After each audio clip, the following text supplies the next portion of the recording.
हम लेंगे मशीन, जैसे अराउंड 12 लाख में 3 आ जाएगी। फिर उनसे सर 2 रीलों से रोल बनते हैं, मतलब किलो के हिसाब से, जैसे 20 किलो का एक बन गया एवरेज।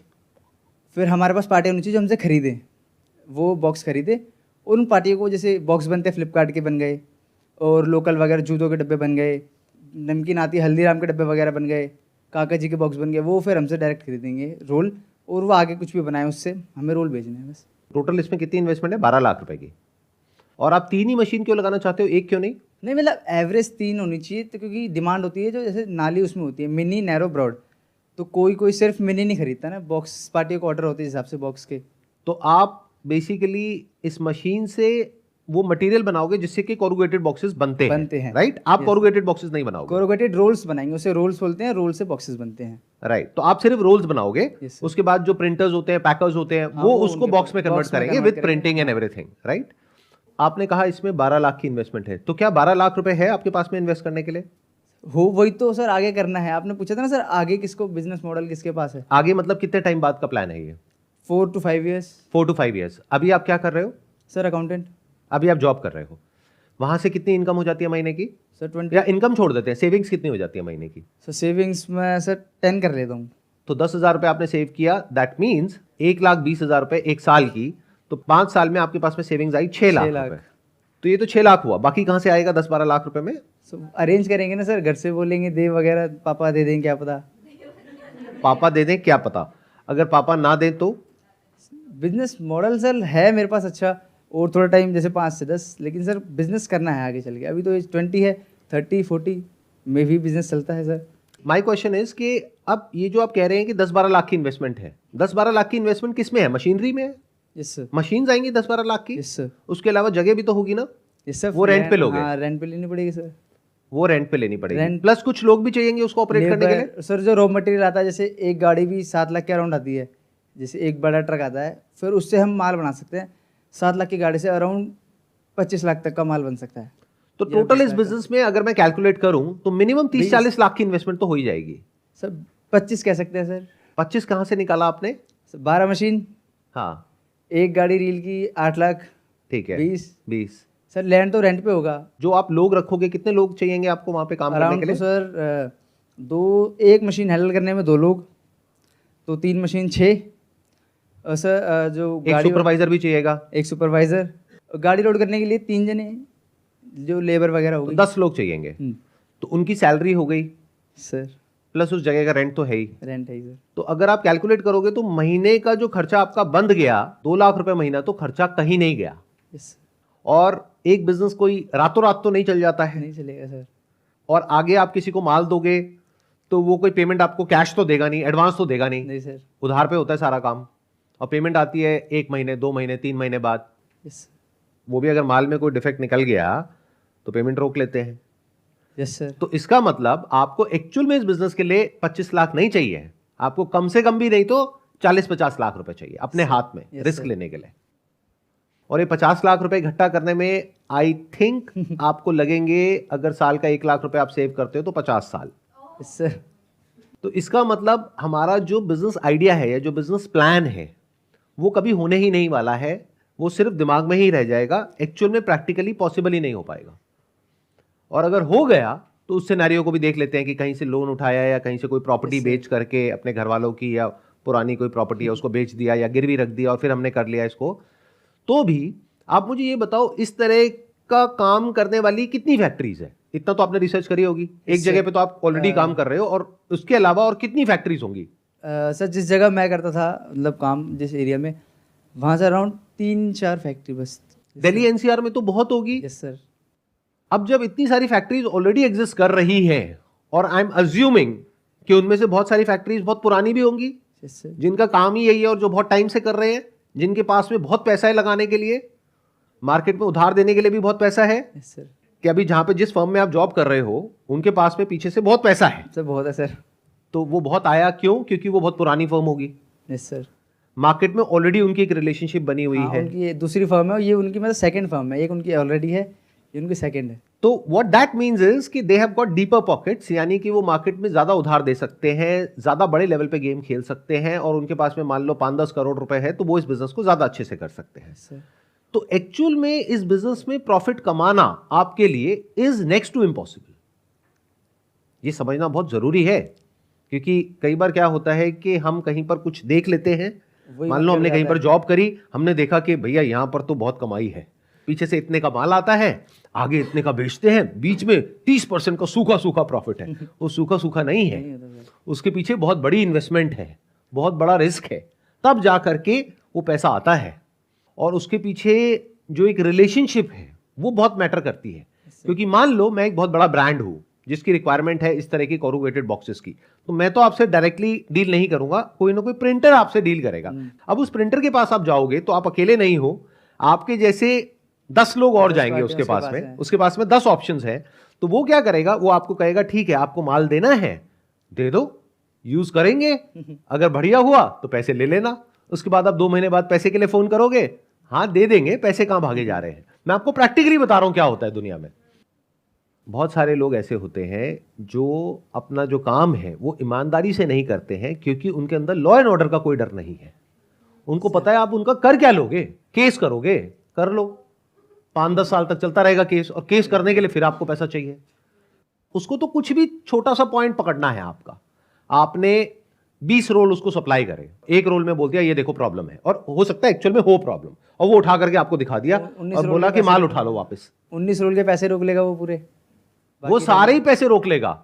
और इस तरह से अगर आप और जगह पे जाओगे तो अनलेस एंड अनटिल ये आपका फैमिली बैकग्राउंड है और आपके बहुत स्ट्रांग रिलेशनशिप्स हैं, या फिर आपके पास में पीछे बहुत पैसा है, तब ये बिजनेस आपके लिए है, वरना ये बिजनेस आपके लिए नहीं है। तो what we need to do is, अगर मेरी सीरीज को आप ध्यान से देखोगे, समझोगे, जो बिजनेस मास्टरी सीरीज मेरी चल रही है, इसमें सिर्फ ये इंपॉर्टेंट नहीं है समझना कि क्या करना है, ये भी इंपॉर्टेंट है क्या नहीं करना है। कभी भी इतना बड़ा रिस्क नहीं लेना है जो आपकी कैपेबिलिटी नहीं है।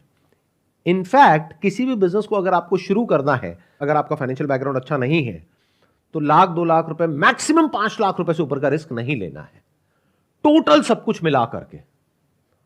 और बड़ी बड़ी बातें कभी नहीं करनी है, कोशिश करना है कि छोटे से छोटे लेवल पे इस काम को किया जा सके। जैसे फॉर एग्जांपल, अगर आपको ये काम समझ आ ही गया है तो इसको करने का एक सही तरीका भी हो सकता है। अभी जिस तरीके पे आप जा रहे हो, आप कॉम्पीट करने की बात कर रहे हो ऐसे लोगों से जिनके पास में करोड़ों रुपए है, इसका एक दूसरा तरीका भी हो सकता है। वो क्या है, देखो इस तरह का जो काम ऑलरेडी लोग कर रहे हैं, अगर उसमें आप बीच में आ जाओ और इस तरह का माल उठाओ पीछे से, और उसकी जो पैकेजिंग बनती है, प्रिंटिंग होती है, वो करवा करके उसमें कुछ एक्स्ट्रा ऑर्डिनरी कर दो, कोई ऐसी इनोवेशन कर दो कि सामने वाला कहे कि हाँ मुझे ये प्रोडक्ट चाहिए, तो वहां मार्जिन भी ज्यादा होगा, क्योंकि प्रिंटर आपको मार्जिन नहीं देगा, वहां तो 5-10% पे खेलना पड़ेगा। बट जो ब्रांड है वो आपको अच्छा मार्जिन भी देने को तैयार हो जाएगा। फॉर एग्जाम्पल, मेरा कोई फूड ब्रांड है या कोई शूज का ब्रांड है, तो अब देखो कि वहां पर उसकी पैकेजिंग में क्या कमी है या उसको कैसे इंप्रूव किया जा सकता है। तो अगर वो आप पीछे से बनवा पाओ, यानी कोई होगा जो इस तरह का माल सप्लाई करेगा, कोई प्रिंटर होगा जो इसको प्रिंट करेगा, फिर फाइनली उसको शेप देगा, और वो आपके पास में एक तरह से डेमो पीसेस हो गए, और वो जाकर के आप दिखा रहे हो, तो सोचो कितना मजा आएगा। फॉर एग्जाम्पल, अगर कोई स्वीट्स वाला है और वो लड्डू बेच रहा है, तो अभी अगर आप देखोगे तो उसके जो डब्बे हैं वो या तो स्क्वायर है या रेक्टेंगल है। क्या हो कि अगर उस स्क्वायर डब्बे के अंदर छोटे छोटे राउंड शेप के उसके केसेस हो, एग्जैक्ट उसी साइज के, जिस साइज के वो लड्डू है, उसमें वो फिट हो जाए। क्योंकि एक प्रॉब्लम है जिसको आप सॉल्व कर रहे हो यहां पर। क्या होता है, जब एक बॉक्स में बहुत सारे लड्डू होते हैं और अगर वो बूंदी के होते हैं और सॉफ्ट होते हैं, तो वो आपस में टकरा करके टूट जाते हैं। तो उनको सेव करने के लिए आपने क्या किया, छोटे छोटे केसेस बना दिए। उन केसेस में अगर वो उसको रखते हैं तो आधे ऊपर से दिख रहे होंगे, आधे नहीं दिख रहे होंगे, लेकिन वो सेफ रहेंगे और देखने में बहुत सुंदर होंगे वो केसेस। मान लो देखने में ऐसे लगेंगे कि वो गोल्ड के हैं, क्योंकि उस पर आपने गोल्ड प्रिंटिंग कर रखी है और उस पर उसका ब्रांड नेम है। अब आप बहुत स्पेसिफिकली उसको जाकर के बोलोगे कि आपके जितने भी प्रोडक्ट्स हैं उसमें से इस प्रोडक्ट में देखो मैंने ये खरीदा था आपके यहां से, ये प्रॉब्लम मुझे आती है, आई एम श्योर और भी कस्टमर्स को आती होंगी, तो उसके लिए मेरे पास में ये सॉल्यूशन है। तो अब आप सिर्फ एक चीज के साथ में उसके पास में गए हो, तो आपका रिस्क भी लिमिटेड हो गया और मार्जिन बहुत अच्छा है। और प्लस आपने क्या किया, शुरू में जा करके मान लो ऐसे 100 पीसेस 10 अलग अलग दे दी जो स्वीट्स वाले हैं, हलवाई हैं, उनको दे दिए। अब उन 10 में से किसी एक ने भी आपको ऑर्डर दे दिया तो उसमें रिस्क आपका बहुत कम है, क्योंकि ना तो आपने कोई मशीनरी ली, ना आपने कोई लेबर को हायर किया, यानी कोई इन्वेस्टमेंट नहीं करी। आपकी इन्वेस्टमेंट बहुत ही बेयर मिनिमम है। मानो उसने आपको ऑर्डर दिया कि मेरे को 10,000 पीसेस दे दो इसके, तो 10,000 पीसेस में आपकी कितनी इन्वेस्टमेंट हुई? आपकी कॉस्ट आ गई मान लो 2 रुपए, तो 20,000 रुपए में आपका काम शुरू। Can you understand this thing? I am not sure कितने समझ पा रहे हैं कितने नहीं, क्योंकि जिस अप्रोच से मैं चल रहा हूं, अगर इस अप्रोच से आप चले तो आप बिजनेस में कभी भी फेल नहीं होगे। देखो ध्यान से सुनो, ध्यान से समझो, बिजनेस में सबसे जो इंपॉर्टेंट चीज होती है वो होती है risk management, not profitability. Profit को देख करके आप बिजनेस को करोगे तो उसकी कोई गारंटी नहीं है कि प्रॉफिट ज्यादा होगा, कम होगा, होगा नहीं होगा। बहुत सारे ऐसे खर्चे होंगे, बहुत सारे ऐसे बैड डेट्स होंगे जो आपने सोचे ही नहीं है, बट वो एकदम से आ जाएंगे बिजनेस में। तो सबसे इंपॉर्टेंट बिजनेस में क्या होता है? Risk management. उसकी मैं अभी बात कर रहा हूं। आपको आ रहा है समझ में? यस सर, समझ क्या गया। आया बताइए सर जैसे कि बहुत सारे जो हमें जैसे जितना हमने देखा कि इतना प्रॉफिट हो रहा है वो एक्चुअल नहीं होता सर। बीच में बहुत कुछ होगा, कोई फर्म डूब गई, किसी ने पैसे नहीं दिए। सर हमें रिस्क कम रखना है, बस रिस्क ना होना चाहिए बिजनेस में। वो कैसे होगा? सर हम ज़्यादा मतलब ना करें, तो मतलब पूरा ना पैसा लगा दें, कम से कम इन्वेस्टमेंट रखें। दैट इज 1 एंड 2, एक चीज पे फोकस करो। अभी आप क्या कह रहे थे? मैं 3 मशीन्स लगाऊंगा 3 अलग अलग चीजों के लिए। जितना आप डाइवर्सिफाई करते चले जाओगे उतना ही रिस्क बढ़ता चला जाएगा, उतना ही इन्वेस्टमेंट बढ़ता चला जाएगा, उतनी सरदर्दी बढ़ती चली जाएगी। बट अगर आप एक छोटी सी चीज से शुरुआत कर रहे हो तो आपका रिस्क ऑलमोस्ट 0 है। चलो इसको इस तरीके से करते हैं कि अगर आप में से कोई उस स्वीट शॉप का ओनर है और ऐसा कोई सोल्यूशन ये लेकर के आ रहे हैं आपके पास में, तो क्या आप उसको टेस्ट करोगे या नहीं करोगे? हाँ, ये हो सकता है कि आप कहोगे कि ये देखो आप जो बना करके लाए हो ना, इसमें ये चेंज कर दो, तो आप चेंज कर दोगे। यही तो होगा कि आपने मेरा जो लोगो प्रिंट किया है उसको यहां ना करके यहां कर दो, ये जो कलर है इसमें एक काम करो, ये आउटलाइन भी दे दो तो और अच्छा लगेगा, गोल्डन के साथ में ये दे दो, ये जो मटेरियल आप यूज कर रहे हो इसको थोड़ा सा मोटा कर दो या थोड़ा सा पतला कर दो, तो वो कस्टमाइजेशन हो गया। Because the moment you get into customization, तो अब आपकी एक रिलेशनशिप बन रही है। सर डब्बे का जो वेट है वो थोड़ा और बढ़ जाएगा, तो उसमें लड्डू भी जो भी होंगे वो थोड़ा मतलब कम आएंगे, तो उससे भी उनको प्रॉफिट होगा और प्लस में लोगों को जो उससे अट्रैक्शन होगा वो और अलग ये फायदा करिए करेगा। आपने असली क्या बोलूंगा, मतलब हाँ, बिजनेस वाली बात।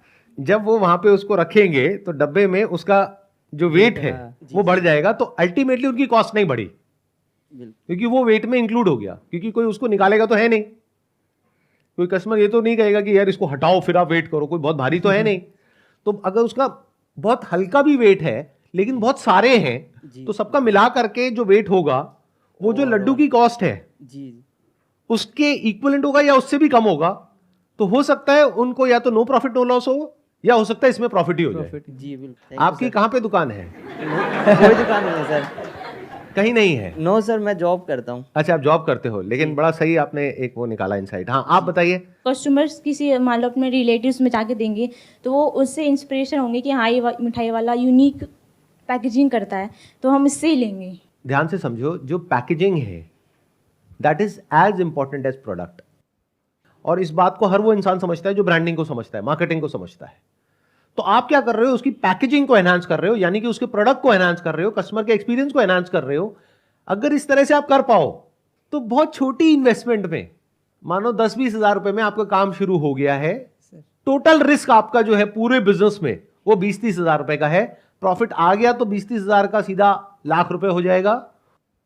तो जो पैसा कमाया उसी पैसे को बिजनेस में लगाया, फिर बिजनेस में और पैसा लगाते चले गए, तो वो बिजनेस बड़ा होता चला गया। तो आपको पता भी नहीं लगेगा कब उस बिजनेस में आपका शुरू आपने किया था 20-30 हजार 50 हजार रुपए से, और फिर अब लगा हुआ है मान लो 1 करोड़ 2 करोड़, और अब आपका एक लेवल आ गया है रिस्क लेने का। तो जितना आपका लेवल है उससे ऊपर रिस्क कभी मत लो। बिजनेस में जो इंसान डूबता है या मरता है वो मरता है लालच की वजह से, कि आपका लेवल है 1 करोड़ का, आपने रिस्क ले लिया 5 करोड़ का, मर गए। क्लियर हो रहा है sir? Let's give big round of applause for him.